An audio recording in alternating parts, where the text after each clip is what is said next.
دل کو مزید نقصان نہیں ہوتا اگر ان دوائیوں کا مستقل استعمال کیا جائے۔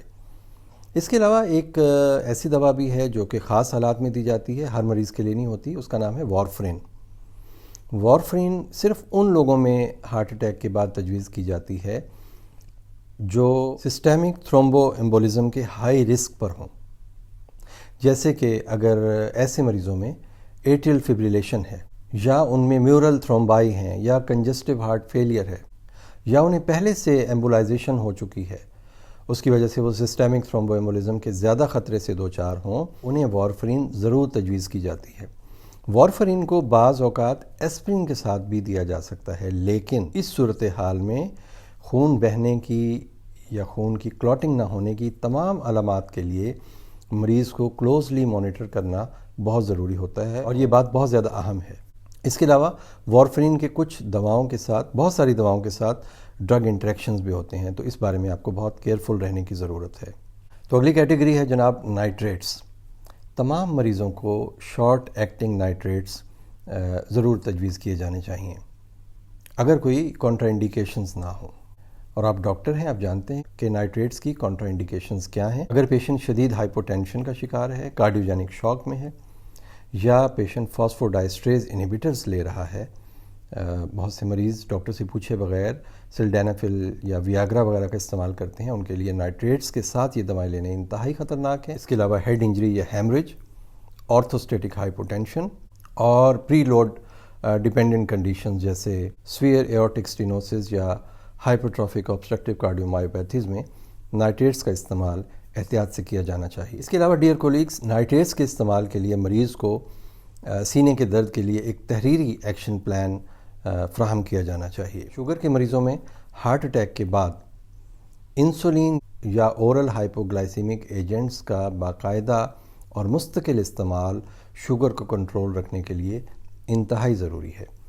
ایسے مریضوں میں ایک گڈ گلائسیمک کنٹرول حاصل کیا جانا چاہیے، اور یہی آپ کی کامیابی ہے کہ آپ مریض کی شوگر کو کنٹرول رکھیں اور مریض کو بتائیں کہ ان دواؤں کو مستقل طور پر جاری رکھنا آپ کے لیے بہت ضروری ہے، کیونکہ جن کو شدید کورونری سنڈروم ہے اور جنہیں شوگر بھی ہے، ان کو ان دونوں بیماریوں کو کنٹرول میں رکھنا انتہائی ضروری ہے۔ اس کے علاوہ کچھ ریئر کنڈیشنز بھی ہیں جن میں ہارٹ اٹیک کے بعد ایلڈوسٹیرون اینٹاگونسٹ شروع کروائے جاتے ہیں، جیسے کہ ایپلیرینون تھراپی وغیرہ۔ یہ ان تمام مریضوں کو دی جاتی ہیں جن میں ہارٹ اٹیک کے بعد لیفٹ وینٹریکولر سسٹولک ڈسفنکشن ہو اور ان میں ہارٹ فیلئر کی علامات ہوں۔ اور آخری بات، ہارٹ اٹیک کے بعد لائف سٹائل موڈیفیکیشن انتہائی ضروری ہے۔ ڈیئر ڈاکٹرز، ڈیئر کولیگز، اگر آپ مریض کو طرز زندگی بدلنے کا مشورہ نہیں دیں گے تو ان دواؤں کا کوئی بھی خاطر خواہ نتیجہ برآمد نہیں ہوگا اور مریض کی زندگی خطرے میں رہے گی۔ اپنے نسخے یا پرسکرپشن کے اوپر لکھیں کہ تمباکو نوشی ترک کر دیں، انہیں اچھی اور ہیلدی غذا کے بارے میں بتائیں۔ اگر مریض الکوہل کا استعمال کرتا ہے تو اسے منع کریں۔ واک، ایکسرسائز، فزیکل ایکٹیویٹی اور وزن میں کمی، ان سب چیزوں کے لیے مریض کو ایکشن پلان دیں۔ اس کے علاوہ خاص طور پر پوسٹ ایم آئی پیشنٹس میں سینے کے درد کا ایکشن پلان لکھ کر دیں تمام مریضوں کو، جیسے کہ اگر دل میں درد ہو، خاص طور پر ایگزرشن سے کام کرتے ہوئے، تو شارٹ ایکٹنگ نائٹریٹس کا استعمال کیسے کرنا ہے، جیسے کہ زبان کے نیچے گولی رکھنا اینجیسڈ کی، یا اسپرے اینجیسڈ اسپرے وغیرہ کرنا، یہ سب کیسے دیا جانا چاہیے، ایسپرین کیسے کھانی ہے فوری طور پر، اور اگر سینے میں درد یا تکلیف 10 منٹ کے اندر مکمل طور پر دور نہ ہو رہی ہو تو ایمبولنس کو کال کرنا ہے۔ یہ چیزیں بڑی ضروری ہیں۔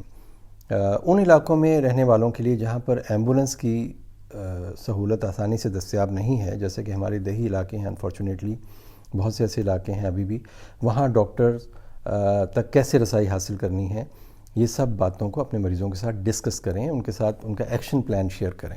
اس کے علاوہ آپ کو اپنے مریضوں کی سائیکولوجیکل اسیسمنٹ بھی کرنی چاہیے، جیسے کہ ڈپریشن، سوشل آئسولیشن، تنہائی۔ یاد رکھیے گا کہ دل کی بیماری میں مبتلا افراد میں یہ ساری سائیکولوجیکل کنڈیشنز برے نتائج کا باعث بنتی ہیں۔ تو کورونری آرٹری والے تمام مریضوں کو موربڈ ڈپریشن کے لیے انویسٹیگیٹ کیا جانا چاہیے، اور اگر ضرورت ہو تو ان کو اینٹی ڈپریسنٹس دے دیے جانے چاہیے۔